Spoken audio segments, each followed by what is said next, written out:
Brevet 2026. Histoire Géo. Le bilan de la Première Guerre mondiale.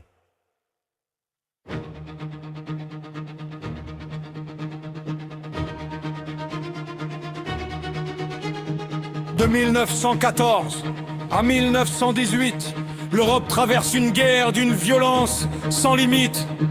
Les combats mobilisent les soldats et les civils, les économies s'épuisent et les destructions se multiplient.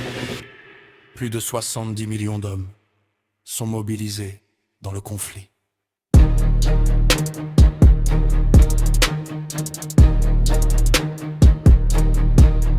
Dans les tranchées et les batailles, sous les obus et les bombardements, 9 à 10 millions de soldats meurent pendant cette guerre mondiale. 8 à 13 millions de civils aussi meurent à cause de la guerre. Des famines, des violences, des maladies et de la misère. L'Allemagne perd 2 millions d'hommes et plus de 4 millions de blessés. La France perd 1 400 000 soldats et des millions reviennent traumatisés. La Russie compte près d'1 800 000 morts. Le Royaume-Uni presque 900 000 soldats tombés. L'Autriche-Hongrie perd 1 200 000 hommes et compte 3 600 000 blessés. L'Italie perd 650 000 soldats. Les États-Unis, plus de 100 000 morts. L'Empire ottoman, environ 800 000 morts. Dans une guerre d'une violence encore plus forte. La Serbie perd près d'un quart de toute sa population. L'un des pays les plus touchés par les destructions du conflit mondial. Plus de 275 000 soldats morts. La Belgique est envahie dès le début du conflit. Les combats détruisent les villes et frappent aussi les civils. Sous l'occupation allemande, le pays souffre pendant des années. 40 000 soldats belges meurent dans la guerre mondiale engagée. Des villages sont bombardés, des régions entières dévastées. Et la Belgique devient l'un des territoires les plus touchés par les destructions. Dans les colonies aussi, des centaines de milliers d'hommes sont mobilisés. Tirailleurs sénégalais, soldats marocains et soldats algériens envoyés. Des soldats venus d'Indochine, de Madagascar et d'Afrique noire combattent dans les tranchées européennes au milieu des obus et du brouillard. L'Empire britannique mobilise aussi des soldats venus de l'Inde, du Canada, d'Australie et de Nouvelle-Zélande dans le conflit mondial qui s'étend. Plus de 2,5 millions d'hommes sont mobilisés dans l'Empire britannique, pendant que l'Empire colonial français envoie plus de 600 000 soldats dans la guerre tragique. 80 000 soldats coloniaux meurent loin de leur terre pour la France.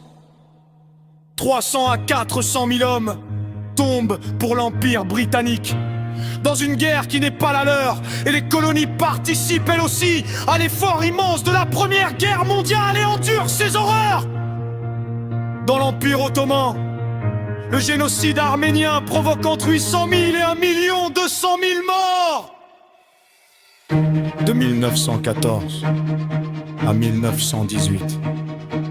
Plus de 20 millions de morts civils et militaires, des millions de civils traumatisés, des gueules cassées marquées à vie, plus de 20 millions de blessés, restent mutilés ou infirmes pour leur vie entière, laissent l'Europe et les colonies profondément traumatisées. Toute une génération reste marquée par le conflit mondial. La natalité chute fortement, les familles vivent le deuil et les traumatismes psychologiques marquent durablement les peuples. Après 4 longues années, l'Europe sort profondément changée. Mais malgré la victoire et la paix, les tensions restent fortes en réalité. Première Guerre mondiale! Une guerre totale! Soldats! Civils! Une grande partie de l'Europe est bouleversée! Inflation! Destruction! Les économies sont affaiblies! Et après la guerre, le monde change définitivement. Les anciens combattants gardent les traces des combats. Les gueules cassées symbolisent l'horreur de tout ça. Les bombardements les tranchées, la violence de masse quotidienne laissent des traumatismes qui marquent durablement les sociétés européennes. Pendant la guerre, les femmes travaillent dans les usines, dans les transports, les hôpitaux et les campagnes agricoles.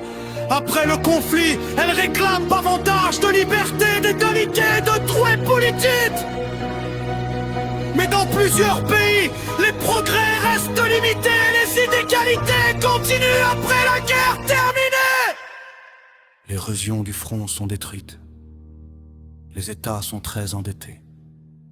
L'inflation affaiblit les manas et leur haute sang économiquement fragilisé.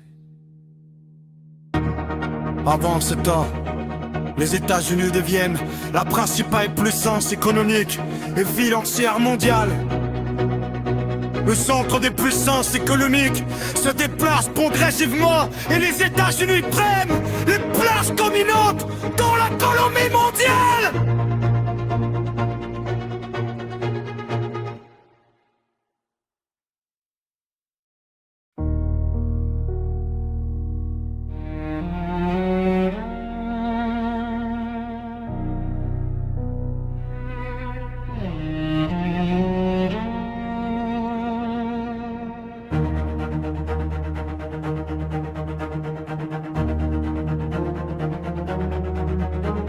En 1919, les vainqueurs organisent la paix.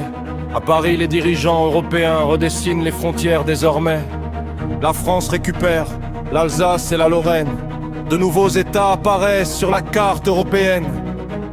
Pologne, Tchécoslovaquie, Yougoslavie et les États baltes, Estonie, Lettonie et Lituanie deviennent indépendants aussi. Les grands empires disparaissent. Mais de nouvelles tensions apparaissent. Car certaines minorités nationales restent séparées de leur État. Wilson propose une organisation pour maintenir durablement la paix. Mais malgré tous les espoirs, la société des nations reste fragile en réalité. Elle ne possède pas d'armée, Wilson soutient la SDN. Mais le Sénat américain refuse l'adhésion. Alors les tensions internationales continuent après le conflit. Les peuples espèrent la paix, mais l'Europe reste fragilisée. Et plusieurs tensions politiques commencent déjà à réapparaître. Première guerre mondiale, une guerre totale, par le traité de Versailles. L'Allemagne se sent humiliée. Révolution, tension, l'Europe reste fragilisée. Et après la guerre, le monde change définitivement. Le traité de Versailles impose de lourdes sanctions. L'Allemagne doit payer et limiter fortement son armée. Et la Rhénanie est démilitarisée, des territoires sont retirés. Et beaucoup d'Allemands parlent du diktat de Versailles. Ce ressentiment fragilise la République de Weimar. Et les tensions politiques deviennent plus fortes en Allemagne. Après la révolution russe, les idées communistes progressent, les spartakistes tentent une révolution en Allemagne. Lénine fonde le Comintern pour diffuser la révolution mondiale, pendant que plusieurs États forment un cordon sanitaire. Première guerre mondiale, une guerre totale,